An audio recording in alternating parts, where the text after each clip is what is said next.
அம்மா 8000 கோடி வச்சிருக்கேம்மா. நான் வாங்கி கொடுத்தவன் ஆள வரைக்கும் சொல்றேன், சூர்யா தான் வாங்கி கொடுத்துருக்காப்லங்கிற. நீ வந்து நம்ப மாட்டேங்கிற.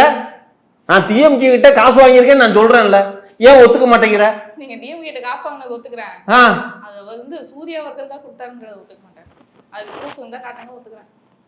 எல்லாத்துக்கும் உங்களுக்கு ப்ரூஃப் காட்டணும். ஆதாரத்தோட தான் பேசுவார். அந்த மாதிரி நீங்க ஆதாரத்தோட. அதான் எக்ஸ்டீன் ஃபைல்ல பேலன்ஸ் ஃபைல்லாம் இருக்குல்ல, எல்லாத்தையும் பாருங்க. அப்ப என் மூஞ்சி தெரியும். அப்ப நீங்க தமிழ்நாட்டோட எப்ஸ்டீன் கன்ஃபார்ம்.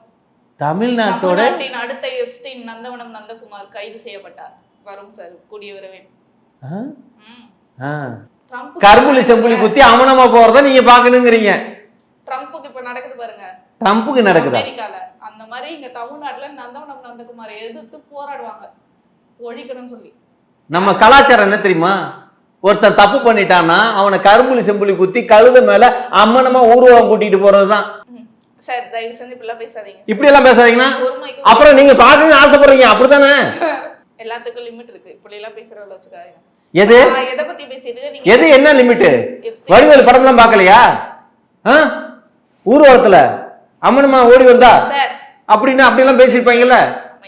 அம்மனுங்கிறது அழகுமா, பாக்குற கண்ணோட்டத்துல இருக்கு. நல்லா உட்கார்ந்துட்டு பேச வேண்டிய பேச்சா இது? என்னமா பேசுறீங்க? சரி அம்மை, இப்ப நான் அரசியலை பத்தி கேள்வி கேட்டேன். நீங்க அரசியல் பத்தி கேட்கணும், அரசியல் பத்தி கேட்கணும்ல. நீங்க பணம் வாங்கினீங்கன்னு கேட்டீங்கன்னா அப்புறம் என்னத்த? பணம் வாங்கின பணத்துக்கு கணக்கு சொன்னேன். நீங்க தான் ஒத்துக்கிட்டீங்க. அதைத்தான் நான் தான் கணக்கு தானே சொன்னேன், செலவு பண்ண கணக்கு சொன்னேன்.